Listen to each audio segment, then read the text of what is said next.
అండి, welcome back to my channel serials అడ్డా. ఈరోజు పొదరిల్లు ఎపిసోడ్లో చక్రిని మహాలక్ష్మి వాయించేసింది.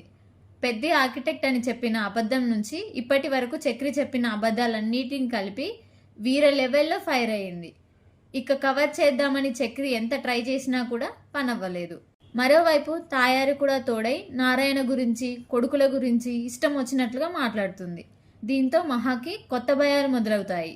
ఇలా ఈరోజు ఎపిసోడ్లో పూర్తిగా ఏం జరిగిందో చూద్దాం. చక్రి చెప్పిన అబద్ధానికి మహా కడిగి పారేస్తుంది. మీ అన్నయ్య ఆర్కిటెక్ట్ అని ఎందుకు అబద్ధం చెప్పారు? పెద్ద ఆర్కిటెక్ట్ అని ఎందుకు అబద్ధం చెప్పారని మహా సూటిగా అడుగుతుంది. అన్నయ్య ఆర్కిటెక్టే కదా అని చక్రి కవర్ చేయపోతాడు. సరే అయితే పదండి, మీ అన్నయ్య ఆఫీస్కి వెళ్దాం, అక్కడికి తీసుకెళ్ళి చూపించండి. ఏమైంది, పాదాలు కదలడం లేదా? పెద్ద ఆఫీస్ చూపిద్దురుగాని రండి అని మహా అంటుంది. అంటే అన్నయ్యకి ఆఫీస్ అంటూ ఏం లేదని చక్రి అంటాడు. ఇంకొక అబద్ధం చెప్పకండి, నాకంతా తెలిసిపోయింది అంటుంది. మా అన్నయ్య ఆర్కిటెక్ట్ కాదనే వాళ్ళు మీకు అబద్ధం చెప్తున్నారని చక్రి బుకాయిస్తాడు. అయినా సాక్షాత్తు మీ అన్నయ్య నిజం చెప్పాడు. ఆయన మేస్త్రిగా పనిచేసే సైట్కి తీసుకెళ్ళి నేను ఆర్కిటెక్ట్ కాదు మేస్త్రినని నిజం చెప్పారు. మీరెందుకు ఈ అబద్ధం చెప్పారు? ఎందుకు ఒక ఇంటర్వ్యూ ఏర్పాటు చేసి నన్ను ఏమార్చారు? మీ ఇంటి గురించి, మీ మనుషుల గురించి ఇన్ని అబద్ధాలు చెప్తారా? మీకు అబద్ధం చెప్పడం ఒక సెంటిమెంటా? ఇది అబద్ధం చెప్పడమే కాదు, మోసం చేయడం కూడా అని మహా గ్యాప్ లేకుండా ఇచ్చి పడిస్తుంది. ఆపండి, ఇక చాలు. ఒకడు ఒక అబద్ధం చెప్తే దాంట్లో ఏదో సాధిస్తాడని, దాంతో ఏదో సంపాదిస్తాడని అనుకోవడం పొరపాటు. మీకు అబద్ధం చెప్పి నేనేం సాధించానండి? ఏమైనా కోట్లు సంపాదించానా? ఏదో ఒక రోజు అబద్ధం బయటపడుతుందని నాకు తెలీదా? ఎందుకు చెప్తాను అనేది తర్వాత చెప్తాను. నేను మా అన్నయ్య ఆర్కిటెక్ట్ అని చెప్పింది మీ ఊర్లో ఉన్నప్పుడు. అప్పుడు మీరెవరో నేనెవరో. అప్పుడు మీరు నా ఫ్యామిలీ గురించి అడిగారు, అప్పుడు అబద్ధం చెప్పాను. మా ఇంటి గురించి, నా దేవుడు లాంటి అన్నయ్య గురించి, ఒక కిరాయి డ్రైవర్ అని వేరే వాళ్ళ ముందు ఎందుకు తక్కువ చేసి చెప్పాలనే ఉద్దేశంతో నేను అబద్ధం చెప్పాను. మా నాన్న తాగుబోతు అంటే నా గురించి మీరెంత చీప్గా చూస్తారో అని చక్రి వాదిస్తాడు. చాపండి, తలాతోక లేకుండా మాట్లాడతారేంటి అని మహా తిడుతుంది. ఎంతోమంది కస్టమర్లు నా కారు ఎక్కుతారు, అందరికీ మా అన్నయ్య మేస్త్రి అని ఎందుకు చెప్పాలి? అబద్ధంలో కూడా అంతెత్తు చూడాలనుకోవడం అత్యాశ. ఇంత విశాలమైన మనసు ఉన్న నన్ను ఇంత చీప్గా చూస్తారా అని చక్రి అడుగుతాడు. తొక్కేం కాదు, ఇక ఆపండి. సరే, మా ఊర్లో నేను పరాయిదాన్ని, మీరు కిరాయి డ్రైవరే, ఓకే. కానీ తర్వాత నేను మీ ఇంటికి వచ్చాను, ఇక్కడే ఉన్నాను, బిత్తరపోయినా అడగకుండా మూసుకొని ఉన్నాను. మరి తర్వాత ఎందుకు చెప్పలేదు?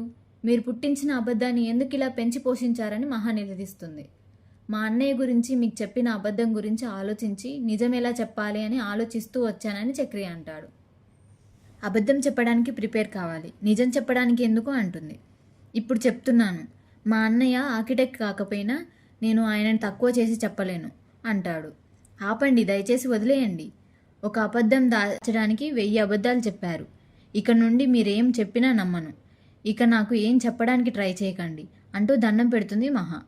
మీకు కష్టం వచ్చినప్పుడు నేను తోడుగా ఉన్నాను. నేను ఎలాంటి వాడినో మీకు తెలీదా? నేను మంచివాడినండి అంటాడు చక్రి. అబద్ధం అని మహా అంటుంది.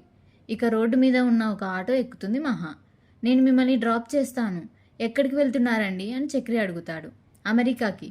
నాకు కూడా అబద్ధం చెప్పడం వచ్చు అని మహా వెళ్ళిపోతుంది. ఒక్క అబద్ధం తెలిస్తేనే ఇంత సినిమా చూపించింది, మిగిలిన అబద్ధాలు తెలిస్తే ఏం చేస్తుందో అని చక్రి భయపడతాడు. మరోవైపు కేశవ ఇంటికి రాగానే చక్రి మహా వెళ్ళిన ఇంటర్వ్యూ సంగతి అడుగుతాడు. దీంతో కన్నా విషయం చెప్తాడు. అప్పుడే మాధవ ఇంటికొచ్చి మహా ఇంకా ఇంటికి రాలేదా అని అడుగుతాడు. అదేంటి అన్న, నువ్వే మహాని తీసుకెళ్ళావట కదా అని కేశవ అంటాడు. అవునరా అని, ఇలా నేను ఆర్కిటెక్ట్ కాదన్న విషయం చెప్పాను మహాకి అని మాధవ అంటాడు. పెద్ది అని ఆప్యాయంగా పిలిచింది. నేను కూడా నిజం దాచానని బాధపడిందా? ఈ ఇంటికి ఉన్న శాపమే మన ఇంటి మహాలక్ష్మిని దూరం చేసిందా? చక్రికాపురం నిలబడుతుందా? మహాలక్ష్మి తిరిగి రాదా అని మాధవ బాధపడుతుంటాడు. ఇంతలో చక్రి ఇంటికొస్తాడు. మహాలక్ష్మి ఏదిరా అని మాధవ అడిగితే ఇంటికి రాలేదా అని చక్రి అవాకవుతాడు. సర్లే, నేను వెళ్ళి వెతుకుతా అని చక్రి బయలుదేరుతుంటే మేము వస్తామని మాధవ అంటాడు.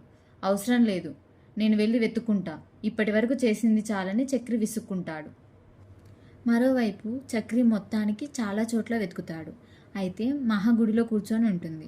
చక్రి ఫోన్ చేసినా కూడా కట్ చేస్తుంది. ఇంతలో మహాని గుడిలో తాయారు చూస్తుంది. ఇదేంటి, ఈ అమ్మాయి ఇక్కడ కూర్చుంది, ఏదో అయినట్టుంది, దేవుడా నా శాపం తిరిగి కొడుతుందా అని తాయారు మహా దగ్గరికి వెళ్తుంది. ఆ దెయ్యాల కొంపలో మనశ్శాంతి లేక ఇక్కడికొచ్చి కూర్చున్నావా? అయినా ఆ ఇంటి వాళ్ళని నమ్మి ఎలా వచ్చావే వెర్రిదానా అని తాయారంటుంది. ఎందుకు మీ సొంత అన్నయ్య కుటుంబం గురించి తక్కువ చేసి మాట్లాడుతున్నారని మహా అడుగుతుంది. సొంత పెళ్ళాన్నే చంపి జైలుకి వెళ్ళి వచ్చినవాడు నాకన్నయ్య ఏంటి? ఈ విషయం ఆ నలుగురు గాడిదల్లో ఎవరిని అడిగినా చెప్తారు అని తాయారంటుంది. వాడు ఎన్ని మాయమాటలు చెప్పుంటాడు, లేకపోతే నువ్వు పెళ్లి చేసుకొని ఈ ఇంటికి వస్తావా అని తాయారనేసరికి మహా కంగారు పడుతుంది.